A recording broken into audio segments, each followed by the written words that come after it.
la bienvenida a este espacio a Martín Pallares, periodista del portal Cuatro Pelagatos, a quien agradezco que nos acompañe esta mañana. Martín, buenos días.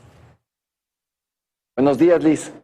Bueno, hoy se pone sobre la mesa este tema que preocupa, ¿no? Y que va generando esta inseguridad jurídica de la que ya mencionaba y hablaba el presidente de la Corte Nacional de Justicia, producto de este accionar, sí, claro, de jueces cuestionados, pero también de instituciones que abonan con su comportamiento también a esto, ¿no? Y la pregunta es, ¿hacia dónde va el país cuando somos testigos de lo que pasa y no hay respuestas, sanciones, soluciones?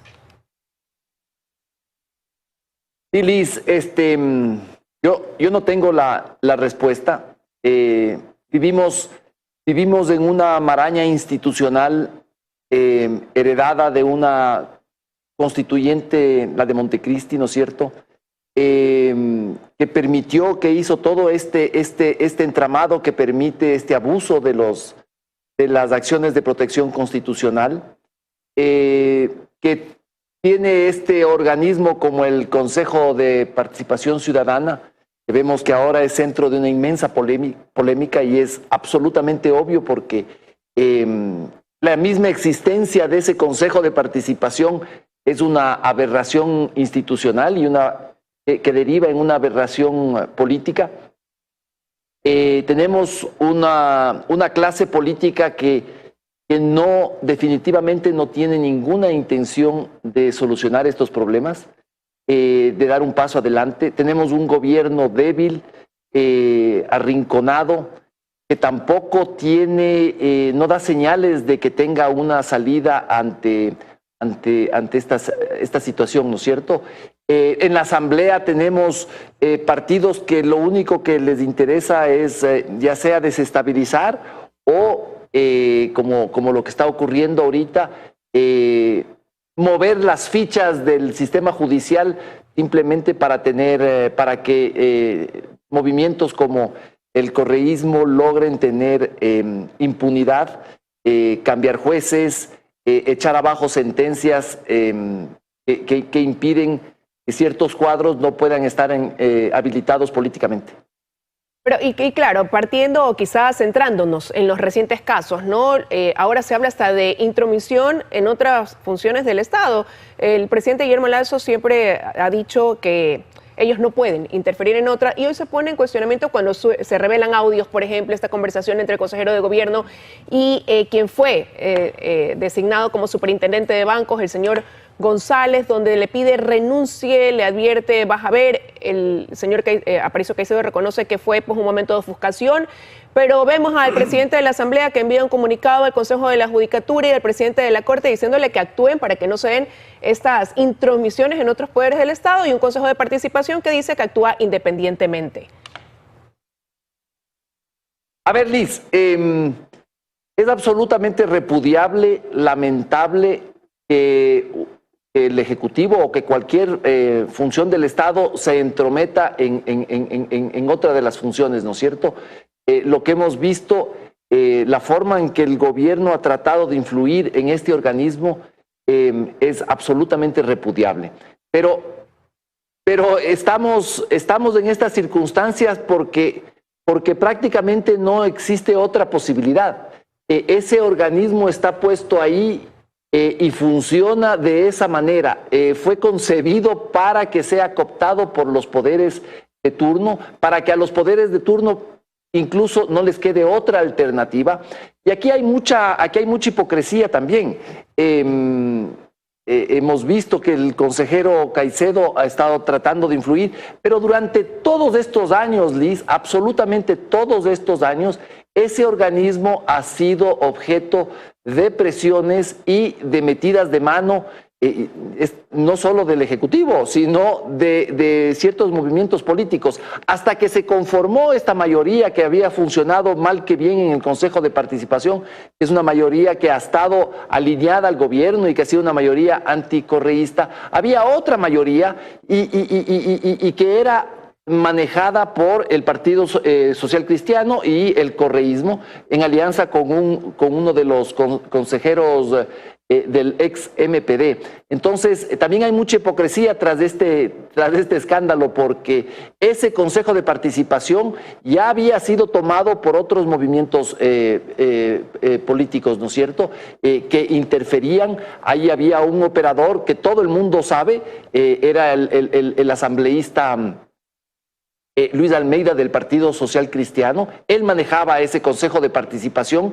Él sigue teniendo muchos resortes ahí. En el caso que estamos del superintendente de bancos, el señor Raúl González, ahí existe una presión brutal de la Asamblea a través del asambleísta del correísmo Ferdinand Álvarez. Entonces, esto es una maraña, esto es una inmundicia que está ahí y que ha explotado con estos audios. Lamentable que el gobierno lo haga, pero no nos quedemos ahí. Esto ha sido una inmundicia desde el principio, ¿ya?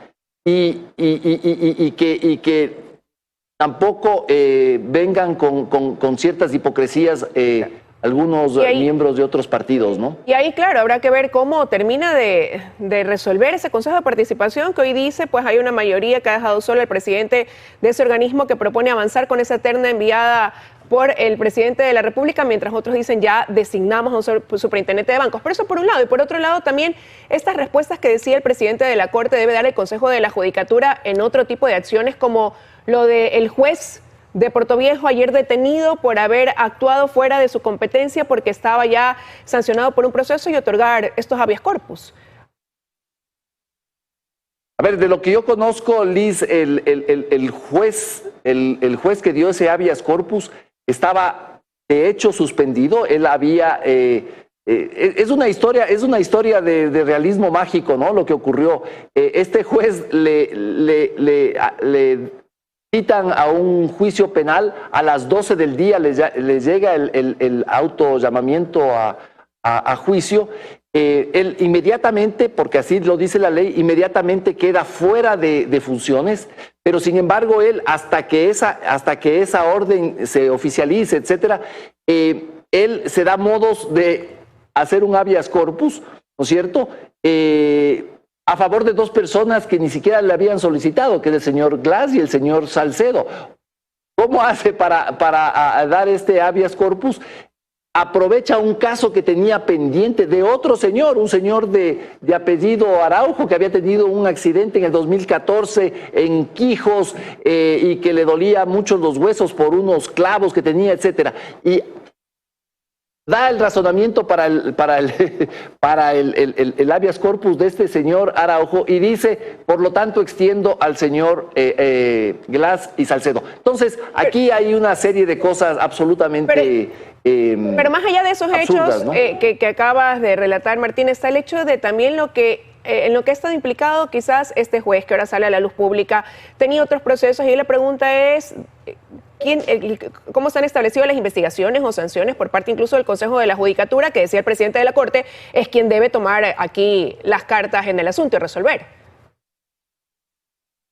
Bueno, de lo que yo sé, el Consejo de la Judicatura ya comenzó una investigación ahora, el mismo día lunes.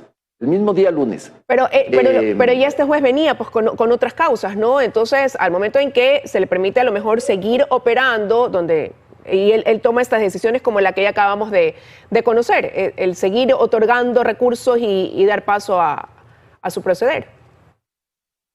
No, aquí no vamos a llegar nunca a un consenso sobre esto, y esto es parte de la descomposición política, descomposición judicial. De lo que yo entiendo, Liz, apenas le llegó el autollamamiento a juicio, según la ley, ese juez estaba fuera de servicio. De ahí podemos discutir sobre la decisión del Ejecutivo horas, ¿no es cierto? Pero claro, un habeas corpus dados. Imagínate, Liz, lo que hubiera sido que ese habeas corpus se hubiera efectivizado y el señor Glass hubiera salido y después resultaba que era un habeas corpus dado por un juez que estaba fuera de funciones. Estaríamos frente a una locura absoluta. Lamentablemente son las cosas que se intentan concretar en el país. Quiero agradecerle a Martín Pallares que nos haya acompañado esta mañana aquí en 24 horas.